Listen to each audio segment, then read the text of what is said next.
All right. I think I'm live. We will see. Here we go. All right. We're live. We're live. How's everybody doing today?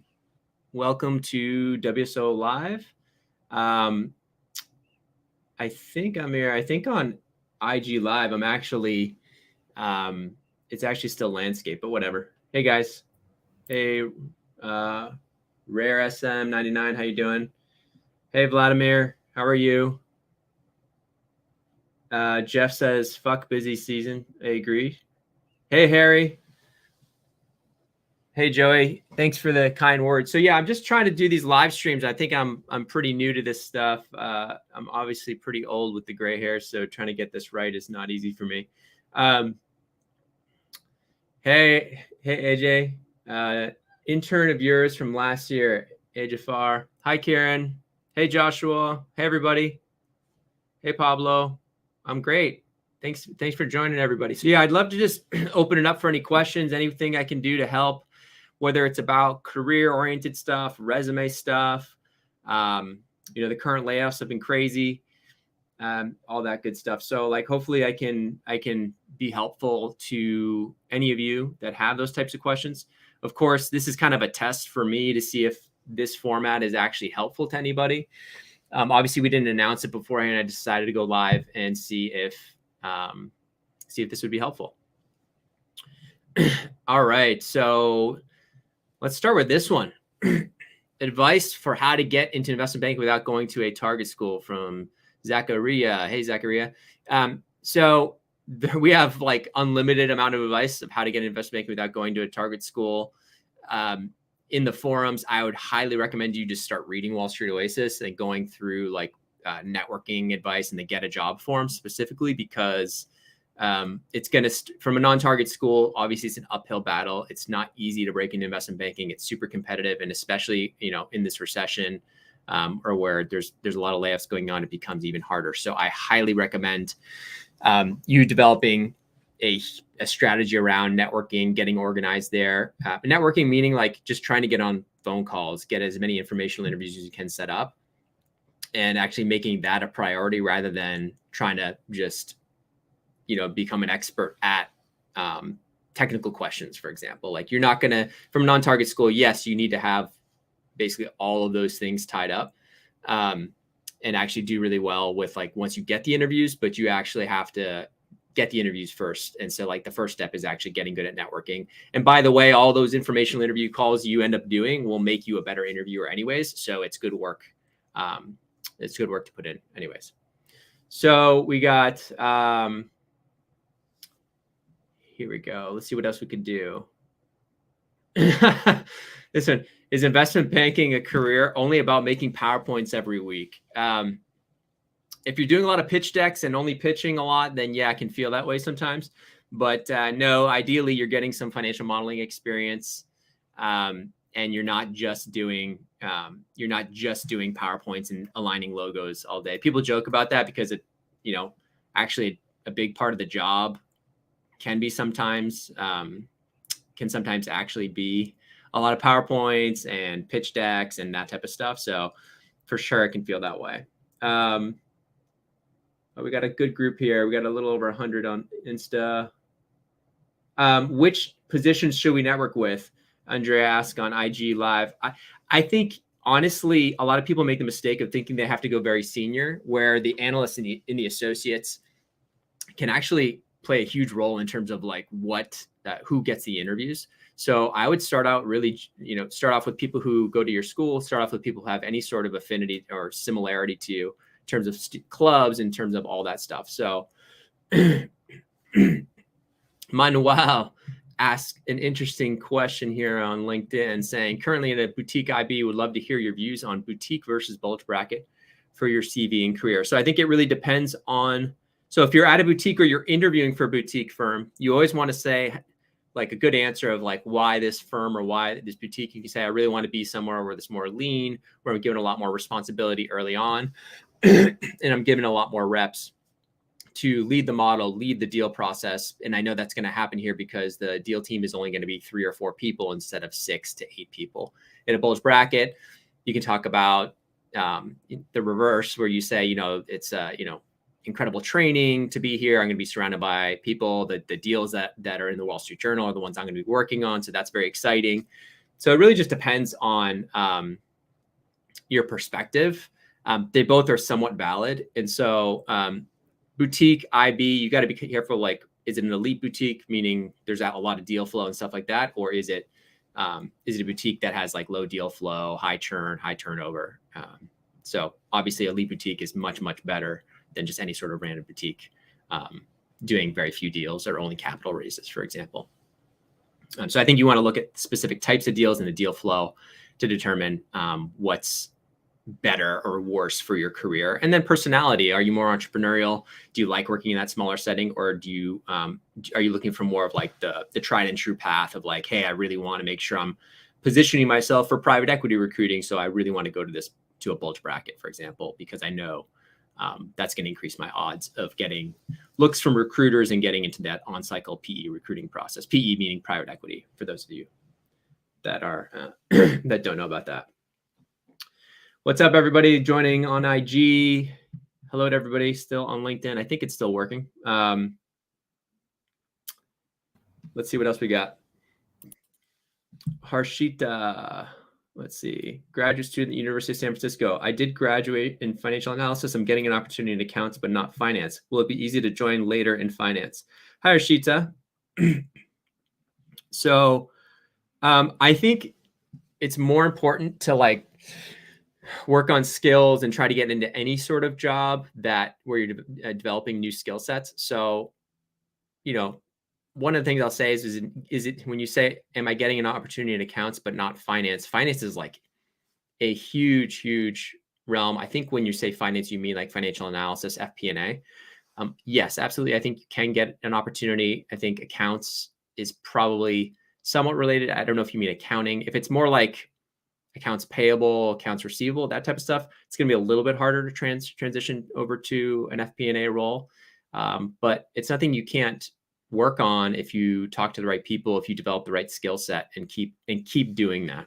And don't give up in terms of like, oh, I talked to 5 people. I interviewed at, or I applied to 10 places. Nobody got back to me. So I guess I just don't have the background for that. So yeah, if that's your attitude, then it's going to be really tough to do it. But looks like I'm jumping in and out on IG. Sorry for the people watching IG. I'm like going from landscape to like really zoomed in.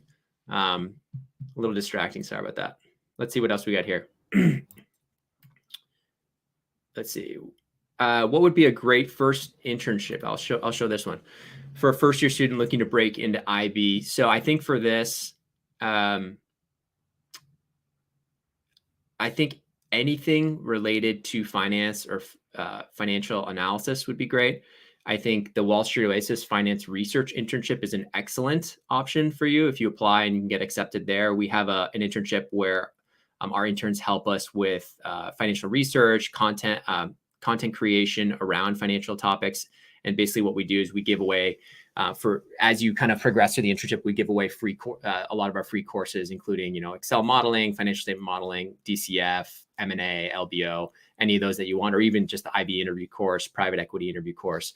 And then if you can actually like do the internship while you're taking those courses, you can put in a lot of, you can really help build your CV as a freshman, and that'll help you make it look a little more financy, a little bit more investment banking related. And that can help you land more sophomore internships that are a little bit more like, say, private wealth management or banking maybe at a boutique or middle market if you're at a non-target or a semi-target. Let's see. Here we go. Anna asked, with the current financial instability, again, would it be advantageous for someone to develop interest in skills and risk management? For sure, Anna. I think, whenever you see kind of a recession coming, there are certain groups that are a little bit more safe and a little bit more that become a lot busier, including risk management, including restructuring groups. So not just middle office or back office, but there are a lot of deals to be had in the restructuring group. So if you're looking for a higher paying job, that can kind of benefit in this type of more unstable environment. You should look at restructuring as a potential option if you want to reach for the sky, because the hours are long. I worked in restructuring at Rothschild back in the early 2000s, and it was a lot of work, but I learned such an incredible amount. You learn a lot about capital structures. You learn a lot about how to model very complex debt instruments. So it can be a great place for to start a career. Thank you, Stephen. Let me get a sip of water because I'm about to cough up a storm here. All right. We got KJOEY. I don't know if I'm saying this right, from YouTube. How you doing? Sophomore at a community college, transferring to a target school with on-campus recruiting. Will I be able to get involved in recruiting for SA 2024? So this is what I hate. I hate that recruiting is shifted so early, because for people like you, it makes it super difficult because a lot of the recruiting is already going to be done. So what you should be doing right now is really, really, really heavy networking, letting all the people at that target school, all the alum at that target school know that you're transferring there, and start kind of building that network up to try and get into those processes. Because so your sophomore, you're transferring. I don't know when you're transferring. When you're transferring matters a lot. But if you're already a sophomore, if you're coming in and starting your junior year, a lot of the seats are going to be taken. It's unfortunate that a lot of the junior summer analyst internships are actually handed out sophomore year. Now, it used to be only diversity recruiting in early sophomore year. Now it's a lot of them are going like spring sophomore year. That's it for even non-diversity recruits. So it's accelerated tremendously for most of the bulge bracket banks, most of the elite boutiques. It doesn't mean that you can't get in. It just means you need to do the networking earlier before you're at that target school. Get it on your LinkedIn, actually start networking with those people, let them know your path and how you're really determined to get into recruiting and actually make it out there. So here we go. Whoops. I think I clicked on the wrong one. I had a good one here. This is a really good question here. Hi, what do you think of going into a mid-cap private equity fund with 10 billion assets managed for an off cycle is a good first professional step? So I assume you mean read that undergrad. Hey, Frank, going to middle market private equity fund, 10 billion AUM is not that small. So I think it can be a good stepping stone depending on your personality. Now, what I'll say is a lot of the private equity funds have started analyst programs and then ended up having to cancel them or have kind of pared them back a little bit because they didn't have the right training in place. Hint, hint, they should have used our corporate training to get all the analysts up to speed. Because typically what happens is, the traditional model was to have kids out of undergrad go to investment banking, work 2 years, then go to private equity. And so those 2 years of investment banking where they're getting heavy financial modeling experience, they're getting the financial modeling training beforehand, and then they get to PE and they kind of learn more about private equity deal processes, how to run that, or if they came from M&A, it would be kind of second nature to them. So I think it really just depends on, do you want to be, if it's a good first professional step, do you want to be an investor long-term? Do you find analyzing companies to be really interesting? Do you think that you can develop enough hard skills, skipping the banking? I mean, to be honest, if you could skip the banking and get right to private equity, and there's a good track record of that fund getting people from analyst to associate to post MBA associate, then for sure, I think it'd be an amazing first professional step. The only thing I'd be concerned about is, are you going to be looking around in a few years thinking, oh, what about this and what about that? And then you may have golden handcuffs at that point. Having worked if you're working in private equity, you're probably going to, even at a $10 billion fund, you're probably going to be getting paid really well if you can get in. So let's see what else we got.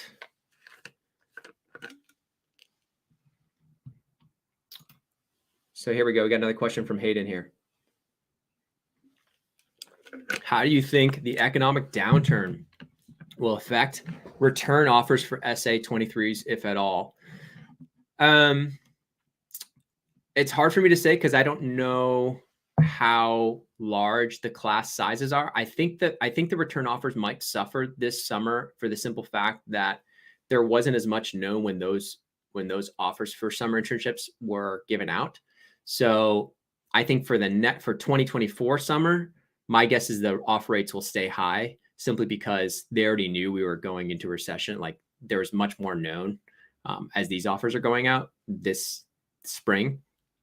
But for SA20, so for this summer, yes, I think it could actually hurt offer rates significantly because they probably overextended intern offers in spring 2021 is when they would be, because like things were crazy. Like things were crazy back then when they made a lot of those offers. So they probably way over hired or over offered for intern spots and intern seats. So I think it's going to be a really tough summer. I think we're going to see pretty historically low except intern to full-time offer rates, maybe even as low as 50% in some cases at these bulge brackets.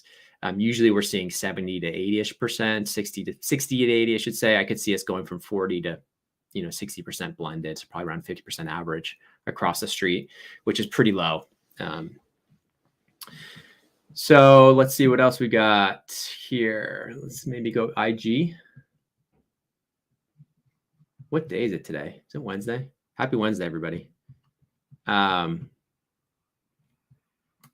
David asks, hey, what do you think of going into investment banking from an M&A transaction services role in a public accounting firm? David, this is a well-known, tried and true path. Go for it. It's very common for people to use TAS or transaction advisory services as a stepping stone to get into investment banking. So yes, absolutely go for it.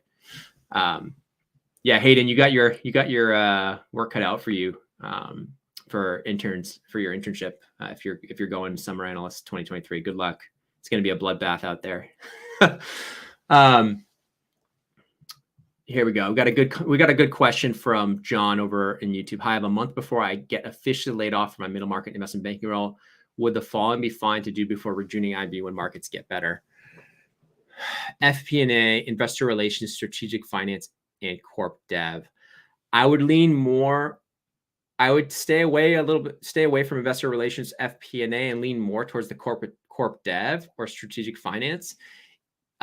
Simply because investor relations is seen a little bit more soft skill. FP&A is a little bit more like seen as like dashboards and like financial analytics. Yes, it's related, but corp dev is very much like banking oriented. Corp dev, you're looking at M&A targets, you're putting deals through. So corp dev is often where you go after IB anyway. So if you can get a corporate dev spot or even a strategic finance where you're doing a little bit more like a strategic work around, like almost like a not a chairman, what do they call it? I can't remember the word for it, but the kind of like the right hand man or woman of the CEO.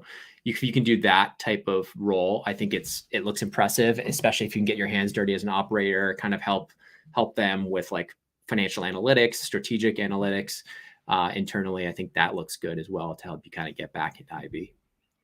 But I'd say corp dev and corp dev first, then strategic finance, then probably IR if it's at a really good fund or firm, and then FP&A probably last in terms of how that looks. Other things being equal, of course. Let's see. Here we go. Gilo is asking. Let me do this question first from LinkedIn. All right. We got two from Juan. How you doing, Juan? 2 years out of non-target, 2 years of experience as a credit underwriter for a $60 billion commercial bank and reviewed counterparties for $1.5 billion a transaction. Currently doing a master's in finance, learning how to model. Not sure if I'm too old or is it too late for me to do equity research. I rarely say it's too old or too late. Definitely not too old or too late. I think the harder part with equity research is there tends to be there's very limited seats. So more importantly than like even the masters or even the 2 years of credit, it's going to be showing your work. So doing write-ups like an equity research analyst would be doing and sharing those with people who are in the industry and just letting them know that you're super passionate about it, I think is going to be much, and then keeping those conversations alive and building up that networking and that actual network around equity research analysts and associates that are already in the industry, so that you can hear about the shadow jobs. So you're not just applying to jobs that are posted. You're hearing about the jobs that nobody hears about, that come up and they just get filled quietly, without anyone knowing, especially now.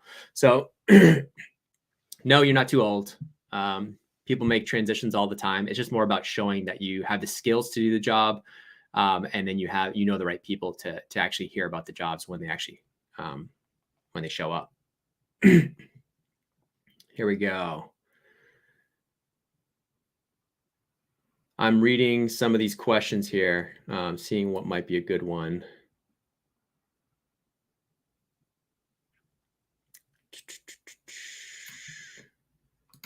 Catherine asks, which private equity investment banking firms tend to be more receptive to very experienced candidates who have had a career break? Hey, Catherine, I would look at like middle market firms. I would look at firms that potentially are more supportive to female applicants. Maybe they interview more females on average. And we have that data in the WSO company database. So you can take a look through there to kind of get a good starting point in terms of places that might be more receptive to interviewing you.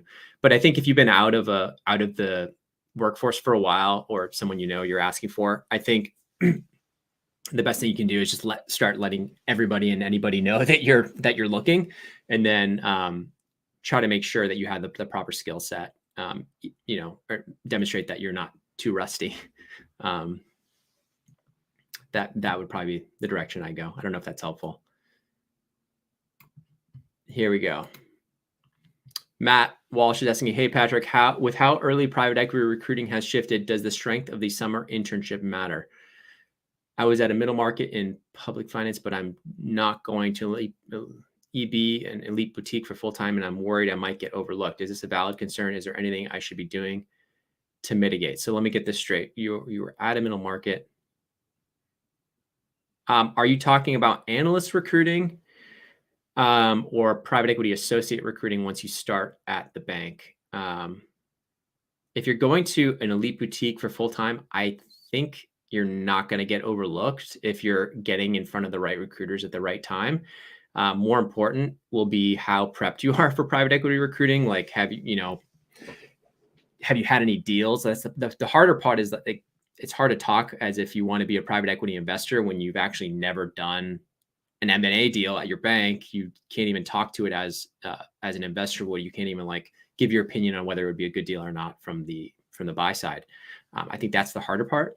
Rather than, if you're at an elite boutique, then you should definitely be getting looks, especially if you're just talking to all the right recruiters and stuff. And there's if you go on WSO and you just type private equity recruiters or headhunters, you'll get a list. There's tons of threads on what the top ones are. So I'd say early in your tenure at your elite boutique, I would just reach out to them and be like, hey, I'd love to set up a call. They're probably going to reach out to you anyways. If you're at an elite boutique where you're going to be expected to do a short phone interview or come in and meet them in person. So I would try to do those and make sure you're on top of it. For people who aren't at an elite boutique, who are at a middle market, that's where you have to be more proactive and try to get in front of them and explain why you're a good match. And sometimes it takes, for the people who are not at the name brand banks, you got to be a little bit smarter, maybe not go on cycle right when you graduate, and try to get some deal experience, because it's going to make you more competitive against the people who are coming from the bulge bracket banks and the elite boutiques. So I would just keep that in mind.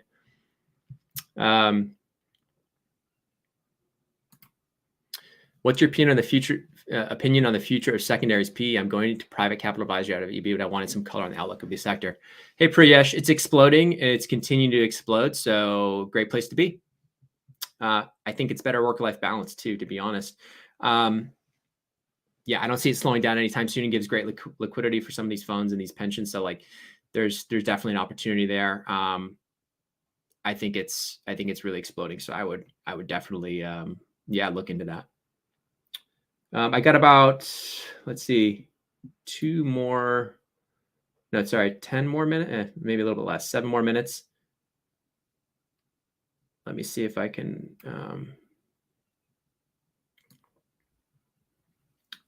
find some good questions here. Hey, Nicole, thanks for the Thanks for the kind words. Oh, this is funny. What made me start Wall Street Oasis? Well, I started Wall Street Oasis in 2006, so a long, long time ago. So I started basically because, well, I had been fired from my private equity firm within 4 months. So I think that made me less,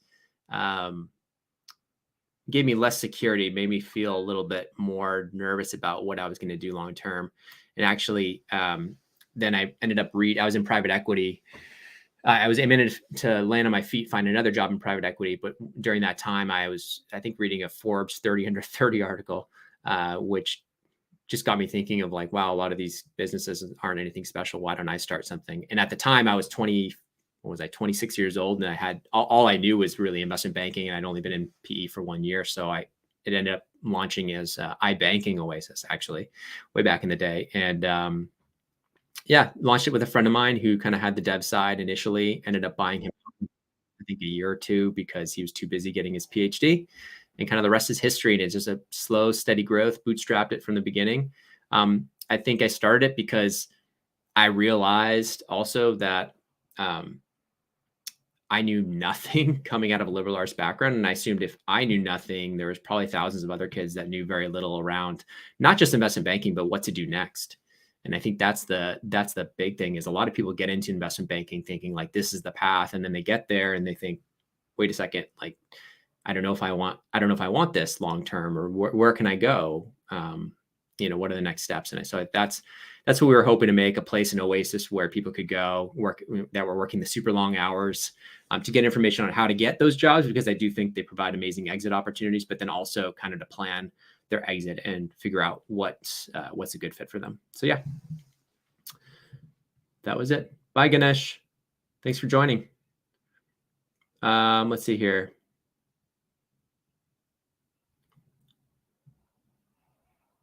Let's see what else we got. Blah, blah, blah. I'll try to go back.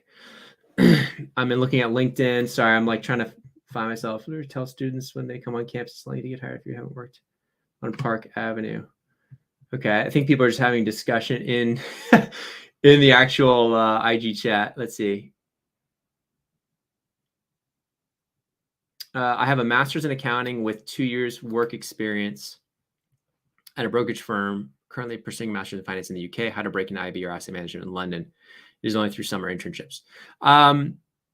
It's not only through summer internships, but the majority, I'd say 80-90% of the seats get filled through summer internships. So it's your best bet.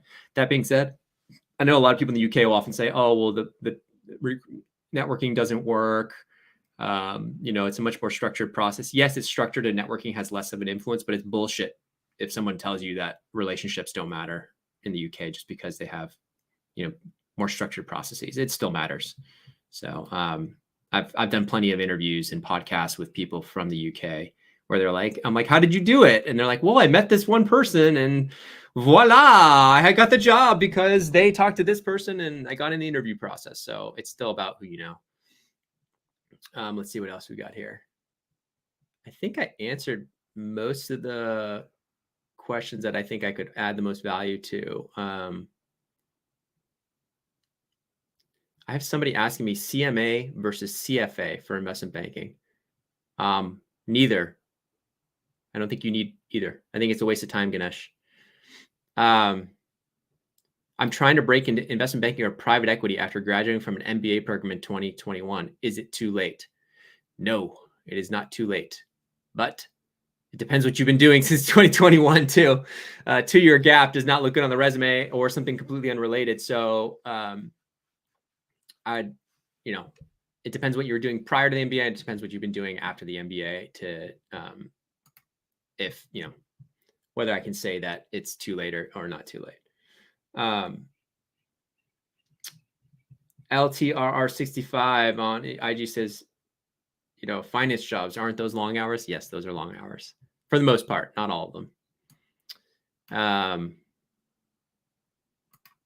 So best career options, Zachariah, I think this is your third one. You're on a roll today. Best career options in investment banking or even trading for someone who studied, or is it trading for who studied engineering in undergrad? I think if you like trading, you like kind of the more analytical mind and to know the score of how you're doing right away, I think trading is a great option. Can lead to, other exit ops like hedge funds and whatnot. It is a little bit more of a declining or shrinking industry rather than, pure advisory investment banking work. But I think that's what you're asking, investment banking or trading. But yeah, I think you should try to get into,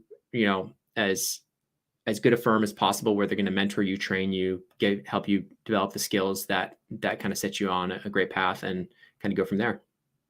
So I think that's it for today. Almost went for half hour. I'll try to do this every week or so. Maybe we'll do this at the same time, kind of every week to get something going. But if it's helpful, let me know in the comments. Please subscribe if you're on YouTube, subscribe or follow or whatever on the other platforms. And I think that's it for now. Thanks for joining, everybody, and we'll talk soon.